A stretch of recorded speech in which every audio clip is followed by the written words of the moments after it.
రూపాయలు ఎన్ని లక్షల కోట్లు మీరు ఆ రోజు తెలంగాణ 2 రాష్ట్రాలుగా విడిపోయినప్పుడు మనకు తెలంగాణలో ఎంత అప్పు ఉంది ఒకసారి గుర్తు చేసుకోవాలి. ప్రతి తెలంగాణ బిడ్డకి ఇది వర్తిస్తుంది. తెలంగాణలో ఉన్న ప్రతి ప్రజానికానికి ఇది వర్తిస్తుంది. మీ వల్ల కొన్ని లక్షల కోట్ల అప్పులైపోయినాయి. మీరు చేసిన కోణాలు అన్నీ కాదు, కొత్త కొత్త ఆలోచనలతోటి కొత్త ఎక్కడ నిరుద్యోగులకు ఉద్యోగాలు అన్నారు ఇచ్చిర్రా, నీళ్ళు అన్నారు ఇచ్చిర్రా, డోర్ టు డోర్ ఏది ట్యాంక్ బండ్ దగ్గర మొత్తం హెలికాప్టర్లు ల్యాండ్ చేస్తామన్నారు. ట్యాంక్ బండ్ని కొబ్బరి నీళ్ళు ఉంటాయని చెప్పారు. ఎక్కడ బ్రదర్ ఇదంతా మీరు ఆలోచించాలి. ఇది ప్రజలు కూడా ఆలోచించాలి. పవన్ కళ్యాణ్ గారు వస్తారనగానే జనసేన అధినేత పవన్ కళ్యాణ్ గారు మంచి ఆలోచనతోటి పార్టీని ముందుకు తీసుకువెళ్ళడానికి ప్రయత్నం చేస్తారు. ఆనాడు మేము కూడా ఎమ్మెల్సీగా పివి నరసింహరావు గారు మనవరాలు పోటీ చేస్తుంటే మేము సపోర్ట్ చేయడం జరిగింది. అటువంటి ఉన్నతమైన ఆలోచించే వ్యక్తి జనసేన అధ్యక్షుడు శ్రీ పవన్ కళ్యాణ్ గారు. అవన్నీ మర్చిపోతే ఎట్లా? మీరే స్వాగతించారు. గతంలో కూడా కేసీఆర్ గారితో 2 సార్లు భేటీ చేయడం జరిగింది. ఆయన 2014లో మేము పార్టీ ఇక్కడ స్థాపించడం జరిగింది.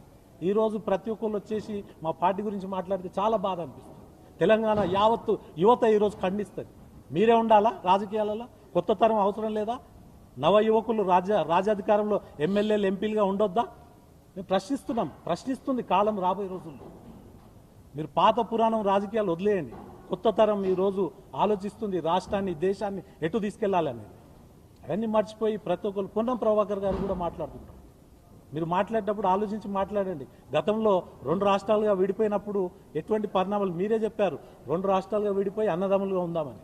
ఈరోజు మళ్ళా ఒక అంశాన్ని ముందుకు తీసుకొస్తారు. మీరు ఇటువంటి అంశాలని మేము ఖండిస్తున్నాం. ఎవరు మాట్లాడినా అదే రకంగా జడ్చర్ల అనిరుద్ధ్ రెడ్డి మాట్లాడతారు, రకరకాలుగా మాట్లాడతారు. ఎవరు పడితే వాళ్ళు. ఇప్పుడు ప్రొఫెసర్ నాగేశ్వరరావు కూడా ఆయననే మొదలుపెట్టిన అంశం, ఆయననే ముగిసిపోయింది అన్నాడు. మళ్ళా తర్వాత నెక్స్ట్ డే వచ్చేసి ప్రెస్ క్లబ్లో కొంతమందితోటి ఉద్యమకారులతోటి మీటింగ్ పెట్టిండు. ఎస్, దేని మీద పెట్టాలి? నువ్వు పవన్ కళ్యాణ్ వ్యక్తిగత జోలికి పోవచ్చా? నేను మీ వ్యక్తిగత జోలికి రావచ్చా? ఎవరు రైట్ ఎవరిచ్చారు చెప్పండి? మీరు ఏదన్నా ఉంటే పాలసీల మీద మాట్లాడండి, అంతేగాని ఆయన వ్యక్తిగత జోలికి పోతే ఎవరైనా మాట్లాడతారు. ఆయన ఇష్టపడే వాళ్ళు కొన్ని కోట్ల మంది యావత్తు భారతదేశంలో. మేము మహారాష్ట్ర పోయినాం, అక్కడెక్కడ అబ్జెక్షన్ చేయలేదు. కర్ణాటక పోయినాం ప్రచారానికి, అక్కడ ఎవరు అబ్జెక్షన్ చేయలేదు. ఈ తెలుగు మాట్లాడే ప్రజలు, తెలంగాణలో మేము తెలుగు మాట్లాడే ప్రజలు విడిపోయిన తర్వాత అందరం కలిసి ఉండాలని గత అనేక సార్లు ఇదే కేసీఆర్ గారు కూడా చెప్పడం జరిగింది.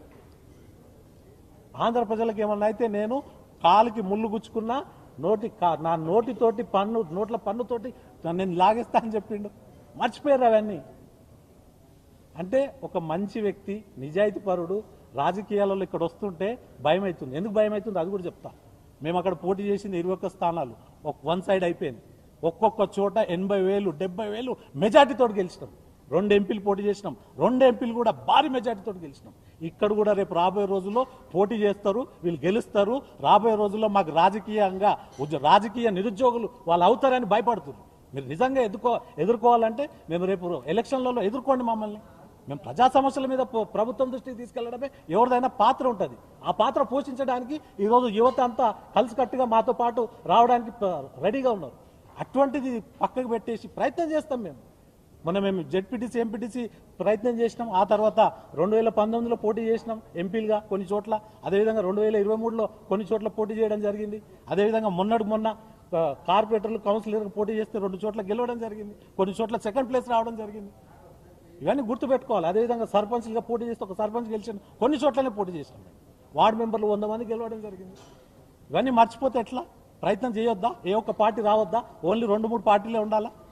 ఇది రాజ్యాంగం కల్పించిన హక్కు. దీన్ని కాలరాయడానికి మీరు ఎవరైనా ఎక్కడైనా ఈరోజు కాశ్మీర్ నుంచి కన్యాకుమారి దాకా ఎవరైనా పార్టీ పెట్టవచ్చు, పోటీ చేయొచ్చు. ఎంపీగా నేను పోయి కాశ్మీర్లో కూడా పోటీ చేయొచ్చు.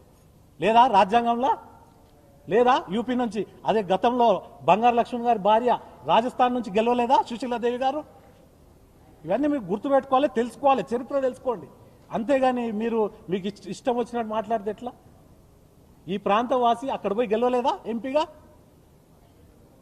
ఇవన్నీ గుర్తుపెట్టుకొని మాట్లాడాలి. రాజకీయాలు మీకే తెలుసు కాదు, మాకు కూడా బాగా చూస్తున్నాం. మేము 30 ఏళ్ల నుంచి చూస్తున్నాం. వీళ్ళే ఉండాలి, వీళ్ళ తర్వాత వీళ్ళ పిల్లలు, వీళ్ళ తర్వాత వీళ్ళ మన్మన్లు, అంటే మిగతా ఉండొద్దు. కొత్త తరం రావద్దు. మేము మీ వెనక జెండలు మోసుకుంటూ ఉండాలి. క్యాడర్ అంతా 10 ఏళ్ళు మీరు ఎవరికి న్యాయం చేసి చెప్పండి? కవులు, కళాకారులు, ఉద్యమకారులు, లాయర్లు, అడ్వకేట్లు ఎంతమంది పోరాటం చేస్తే తెలంగాణ వచ్చింది? 10 ఏళ్ళు మీరు ఎవరిని చూసాం చెప్పండి? గద్దార్ గారు వస్తే బయట రోడ్డు మీద కూర్చోబెట్టిన చరిత్ర ఉంది. అదే గద్దార్ గారు, పవన్ కళ్యాణ్ గారు రేపు ఈ దేశానికి మూల కారకుడు ఈయననే అవుతాడు, ఈ దేశాన్ని యువతను ముందు నడిపిస్తాడని చెప్పిన ఘనత గద్దార్ గారు. అది గుర్తుపెట్టుకోవాలి. అటువంటి వ్యక్తులను తీసుకొని ఈరోజు ఏదో కొంతమందిని పెట్టేసి మమ్మల్ని ఇబ్బంది పెడదామంటే మేము ఎక్కడ భయపడే వాళ్ళం కాదు. ఇదే తెలంగాణ గడ్డ మీద పుట్టిన బిడ్డలం మేము కూడా ఇదే రకంగా జవాబిస్తాం. మీరు మంచిగా మాట్లాడితే మేము మంచిగా మాట్లాడతాం. మీరు